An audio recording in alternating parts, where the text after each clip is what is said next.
Hey, it's Jason, and I'm sitting in my 1991 Range Rover Classic, and we just did a bunch of work to it for the brakes, and everything was perfect. But after about a 150-mile drive, I got a little friendly visitor from a light on the dash,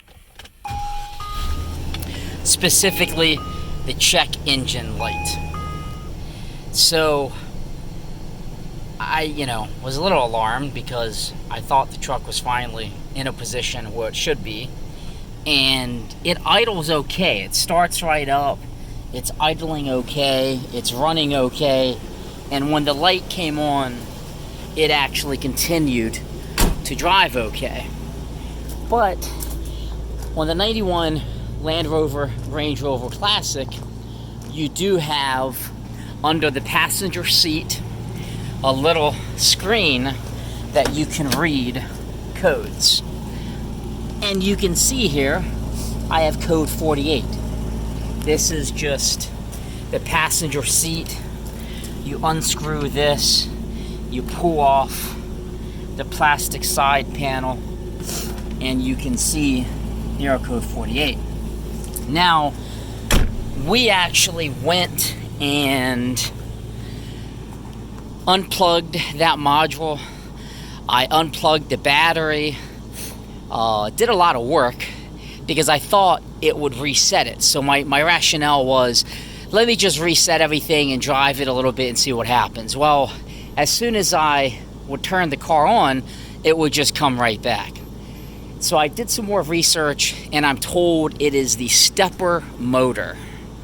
So what I'm going to do here is show how to replace the stepper motor and what that entails, and hopefully that will be kind of phase one of my troubleshooting. If it stays, I at least know that it's not a bad stepper motor.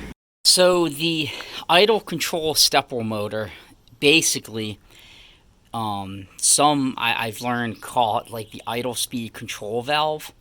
What it does is it's regulating the idle speed of the engine, and it basically is like a little motor that can control specific air and bypass air with the idling of your engine. So it's not what I would have thought, right? I mean, I thought it was like some giant fan or something weird. Admittedly, I'm not like some hardcore mechanic, but that's the stepper motor. So it plugs in, and then it has on the side, it has that little gadget there. I'm going to keep this red tip on it to keep it nice and clean for now. So presumably what happens is this goes in, and there's threads on this, and it threads on, and you just plug the plug in the back. So where is the idle control stepper motor? If you look in your engine bay, it's going to be right here. And then this should thread off. I'm going to have to put a little force behind it, and you thread the new one on. So what I'm hoping to swap it out and it fixes the issue. The reason why I think it's just something funky with it, because even when I've reset everything, as soon as the car turns on, it detects an issue. I'm not driving, I'm not doing nothing. I also have no bad idling, and everything runs as should be. So this is going to be like my step one. I got this stepper motor. It's a Delphi. I got it from Atlantic British. Yes, I paid a lot for it, 140 some bucks. Yes, I'm told you can put one from a Chevy Astro van or an old S10. Personally, I just got what I knew would work. I didn't have the time, and I didn't feel like hassling with it. So I'm going to go ahead and take the old one off, take a peek at it. Many people will clean them and do lots of other things. I'm not going to throw the old one away. I will refurbish it, just in case I need it in the future. The first thing I did was just unplug the little plug. I used a tool to loosen it a little bit to a point where I can just unscrew it with my hand. So I would just thread the stepper motor out, and you can see this thing looks really dirty. So compared to the new one, I have no idea what it should look like, but it definitely looks like it's pretty dirty.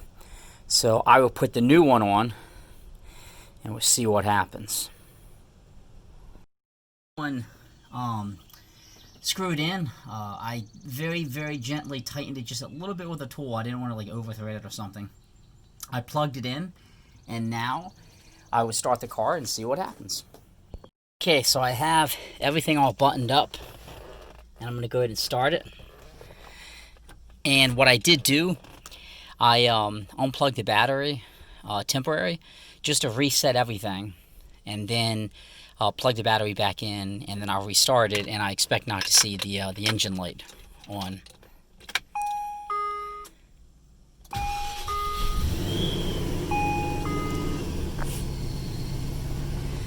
And that's a good sign. We do not have any lights on the dash. So again, this is a 1991 Range Rover Classic.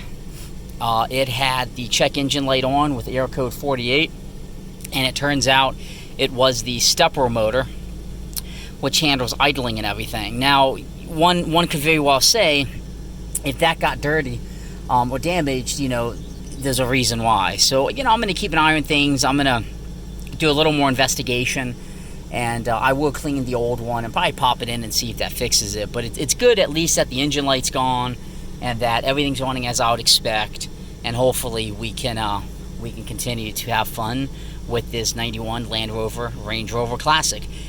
We did all the brake work, which was awesome. The next thing on our list to do is you may notice this brake light on. The cable is no good for the emergency brake or parking brake, so we gotta resolve that.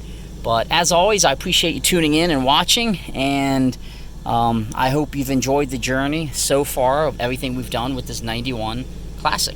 See you later.